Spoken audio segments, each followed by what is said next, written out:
It begins mid-flight inside the press cabin of the US presidential aircraft, where the steady hum of engines forms a constant undertone. Reporters are gathered in a narrow aisle, notebooks open, cameras adjusted, waiting for a moment of clarity in a conflict that has dragged on with no sign of resolution. The United States President Donald Trump speaks with practiced confidence, projecting both urgency and optimism as he outlines a diplomatic path that few believed was possible even a month ago. His message is direct. The war in Ukraine must move toward an end, and the world's great powers must play a role in making that happen. Trump emphasizes the economic pressure campaign that the US has launched. He says that Washington has already imposed some of the strongest sanctions on Russia seen in years, targeting financial networks, energy revenues, and high-value export channels that support the Kremlin's military operations. He describes them not as symbolic moves, but as steps designed to shift the strategic balance on the battlefield and at the negotiating table. Then he delivers the key message. We have imposed very tough sanctions on Russia. I think those sanctions will be very drastic and very effective.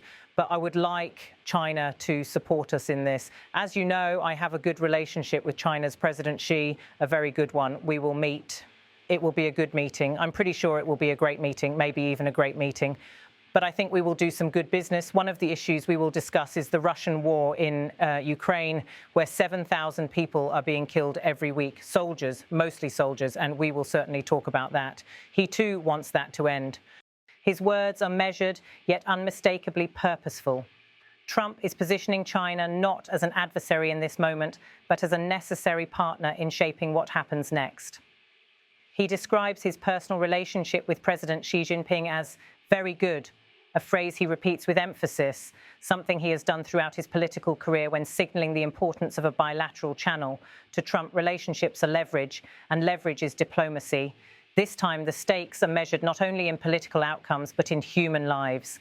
The number he cites, 7,000 deaths per week, serves as the emotional core of his argument. It draws attention to the ongoing violence on the front lines in Ukraine, where trenches, artillery barrages, drone strikes and urban warfare have continued month after month. The casualties remain overwhelmingly military personnel, young men and women who have often trained on abbreviated schedules and fought under extreme conditions. Many of them, on both sides, have seen multiple rotations, moved from one shattered village or tree line to another, advancing sometimes only a few hundred meters before being forced to retreat again. The humanitarian toll is broader still. Entire towns have been reduced to skeletal outlines of buildings. Bridges, water systems, and power grids have been hit repeatedly.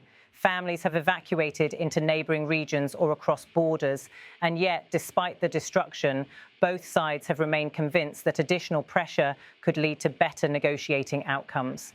Trump's remarks attempt to shift that mindset toward one where external diplomacy might accelerate an end to the cycle rather than prolong it. For Trump, the key lies in China's role. Beijing holds a unique position in the geopolitical landscape surrounding the conflict. China is Russia's most significant strategic partner, with deep economic ties, shared energy interests, and overlapping political alignments in international institutions. At the same time, China has maintained a diplomatic posture that presents itself as neutral, calling for dialogue while avoiding direct military involvement. It has offered general frameworks for peace discussions, though without enforcing conditions on Moscow. Trump is now pushing for something more concrete. He suggests that if China signals a willingness to lean on Russia, subtly or directly, progress could follow. Not necessarily an immediate withdrawal, not a dramatic ceasefire announced overnight, but a shift in tone, a gradual opening toward phased de-escalation, humanitarian corridors, prisoner exchanges, or regional stabilization zones. Diplomatic progress rarely appears all at once. It arrives in increments. A phone call agreed upon, an inspection unlocked, a narrow bridge of communication that was not open before. The setting of the upcoming Trump-Xi meeting adds weight to the moment. The two leaders are expected to discuss a broad spectrum of global issues, from trade competition to supply chain security, from military signaling in the Indo-Pacific to shared concerns about inflation and energy markets. But the war in Ukraine now stands close to the top of the agenda. Trump makes clear that it will not be a footnote, but a focal point. Behind the scenes, US diplomats and intelligence advisors have been working to shape language and policy positions that could be introduced in these discussions. They are examining what kinds of economic agreements, security assurances, and strategic incentives might appeal to China while still supporting Ukraine's sovereignty and territorial integrity. Every word matters. Every phrase may signal cooperation or confrontation. The negotiation is as much about tone and interpretation as it is about concrete proposals. The question of sanctions remains central.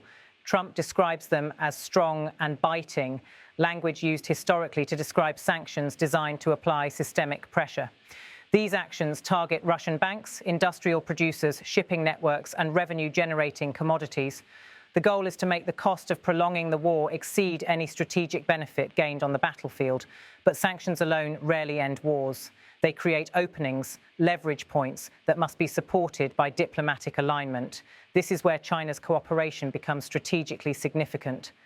China's leadership has watched the conflict closely, assessing not just the military situation, but its implications for global order. Beijing has no interest in a prolonged, destabilizing conflict that disrupts trade routes, energy supplies, and regional stability across Eurasia, nor does it want to be seen as enabling endless war, yet it also avoids being seen as yielding to US demands. Trump's approach, therefore, is not based on pressure, but on shared interest, an argument that ending the war benefits China economically, politically, and diplomatically. Trump's tone in the aircraft cabin is both urgent and confident. He frames the situation not as an inevitable tragedy, but as a negotiable conflict, one that powerful leaders can influence if they choose to act. This kind of framing serves multiple audiences: international partners observing US resolve, domestic voters watching diplomatic leadership, and adversaries calculating the durability of US policy. His message to the American public is that leadership requires engagement, not withdrawal. His message to Ukraine is that support continues, but new diplomatic avenues are being explored. His message to Russia is that costs are rising and alternatives to war may be more beneficial. And his message to China is that cooperation is not only possible, but mutually advantageous. In the broader context of global politics, such outreach reflects a larger shift. Major powers are increasingly recognizing that the consequences of the war extend far beyond Eastern Europe. Commodity prices, currency markets, food supply chains, and global security frameworks have all been affected.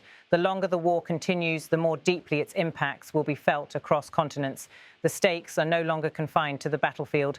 As the plane continues its course toward Asia, the moment captures the intersection of war and diplomacy, strategy, and human cost. The hum of the engines remains steady, the reporters continue to listen, and the president speaks of meetings that could shape not just relations between countries, but the course of a conflict that has reshaped the modern geopolitical landscape. Trump's concluding emphasis lingers. Ending the war is not only necessary, but achievable if the world's most powerful actors act with purpose, clarity, and a willingness to set competition aside long enough to prevent further loss of life. The statement is both an appeal and a challenge. The coming days will determine whether it becomes a moment of diplomatic shift or another passage in a long history of unrealized peace.